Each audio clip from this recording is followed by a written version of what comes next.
Dua bola identik dilepaskan dari ketinggian yang sama, namun bola pertama diberikan kecepatan horizontal awal sebesar V, sedangkan bola keduanya tidak.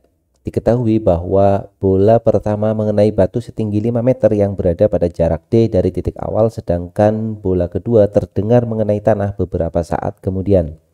Jika diketahui bahwa nilai GD kuadrat per V kuadrat adalah 20 meter, maka ketinggian awal bola kedua adalah titik-titik meter. Oke, kita akan menggambarkan dulu peristiwanya seperti ini.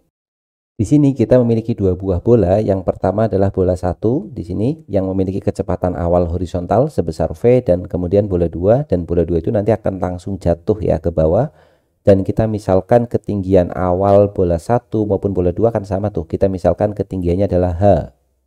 Kemudian disebutkan bahwa bola yang pertama itu mengenai suatu batu di sini ya. Dia kena batu pada ketinggian 5 meter. Jadi batunya dihitung dari tanah itu tingginya 5 meter dan pada jarak D di sini. Jadi pada jarak horizontal D dari titik awalnya. Kemudian pertanyaannya adalah ketinggian awal. Berarti kita akan mencari nilai H yang ada di sini ya.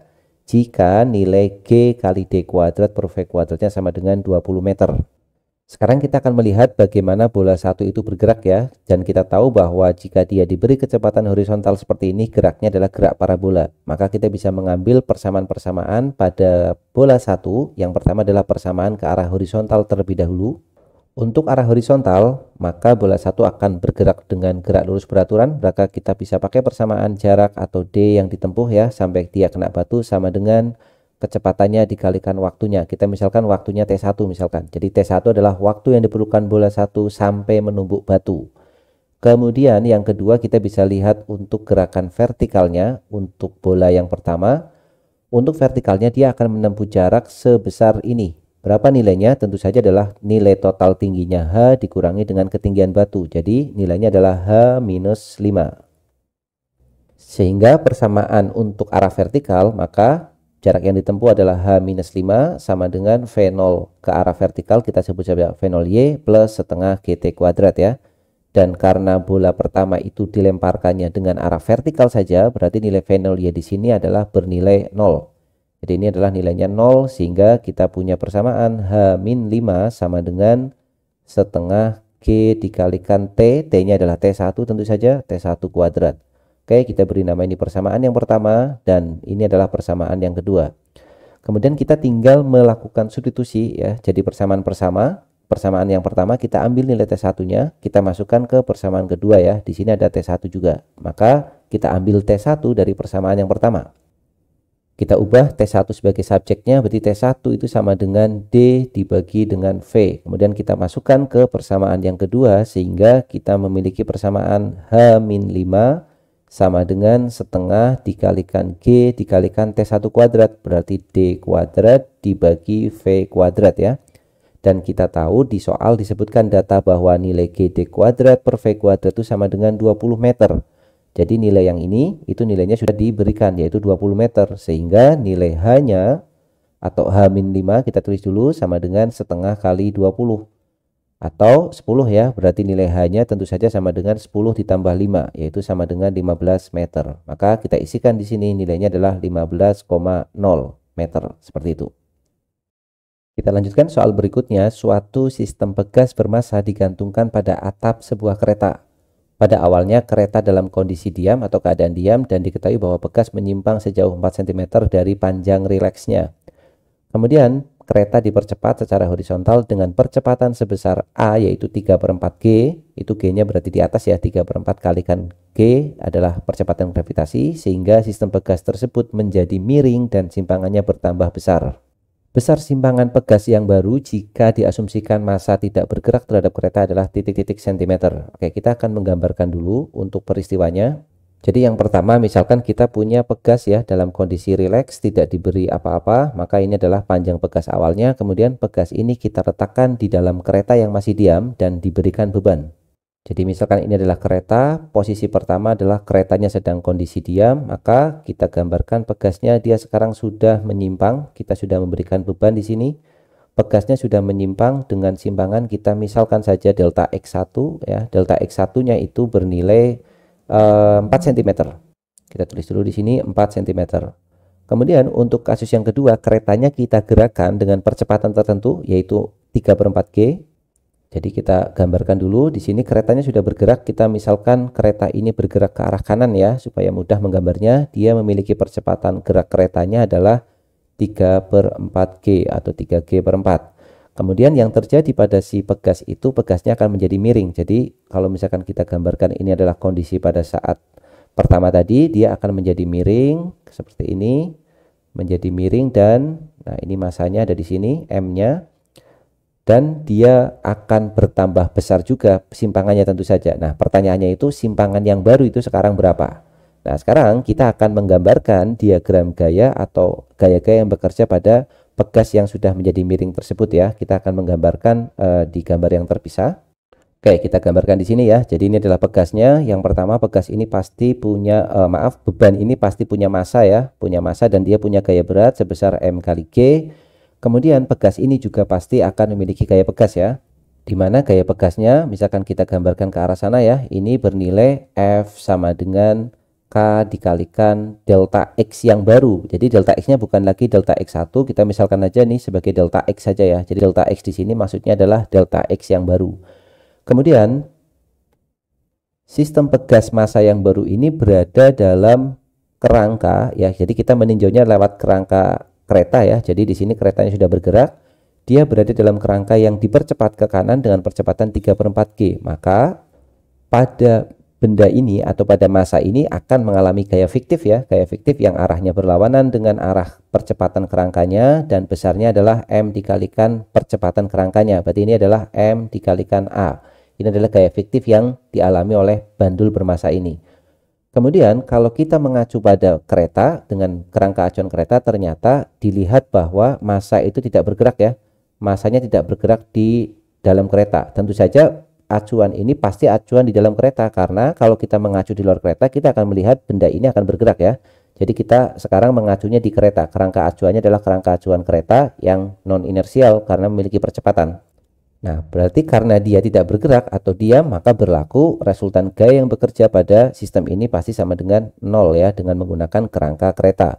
Oke, sekarang kita gambarkan atau kita analisis ya. Di sini arah gayanya belum searah ya. Jadi F sama dengan KX itu masih miring, maka kita perlu uraikan untuk F sama dengan KX-nya ke arah atas supaya nanti kita bisa buat komponen yang searah sumbu X dan searah sumbu Y, dan ke arah kanan. Dan kita beri aja sudut di sini, misalkan sudut simpangannya sebesar theta, maka ini juga pasti sama dengan theta ya, tetanya di atas. Nah, ini ada theta, berarti di sini F sin theta, kemudian yang ke arah atas adalah F cos theta. Nah, sekarang gambarnya sudah lengkap, tinggal kita aplikasikan hukum pertama Newton atau hukum Newton 1 ya, sigma F sama dengan 0. Oke, kita lihat dulu yang sumbu X, berarti kita punya sigma Fx sama dengan 0. Untuk sigma Fx sama dengan 0, kita punya persamaan F sin theta ke kanan, MA ke arah kiri ya. Berarti F sin theta-nya harus sama dengan M kali A. Kita tulis di sini, berarti F sin theta itu sama dengan M dikalikan A. Kita gantikan, untuk F-nya adalah K delta X. K delta X dikalikan sin theta sama dengan M dikali A. A-nya adalah 3G/4. Jadi M dikalikan 3G/4.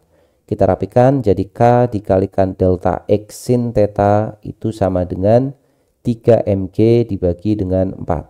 Oke, kita beri nama persamaan yang pertama atau persamaan 1 ya. Kemudian untuk yang kedua, kita lihat komponen sumbu Y-nya, jadi sigma Fy sama dengan 0, maka kita punya F cos dan punya Mg. F cos ke atas, Mg ke bawah, dan harus sama dengan 0, artinya F cos theta-nya harus sama dengan Mg ya, atau F cos theta min Mg sama dengan 0, itu juga boleh. Jadi F cos theta sama dengan Mg, kita gantikan F-nya adalah K delta X dikalikan cos theta itu sama dengan M dikalikan G. Persamaan yang kedua. Untuk persamaan 1 dan persamaan 2 kita dapatkan dari setelah benda itu dipercepat ya, keretanya dipercepat. Nah, di soal itu kita tidak diberikan data nilai dari K-nya berapa, kemudian M-nya berapa kan. Tapi kita bisa ambil dari kondisi yang pertama ya, pada saat kondisi keretanya diam. Pada kondisi yang pertama itu juga berlaku hukum Newton. Di sini dia punya Mg, kemudian ke atas dia juga punya K delta X1 ya. Jadi F ini.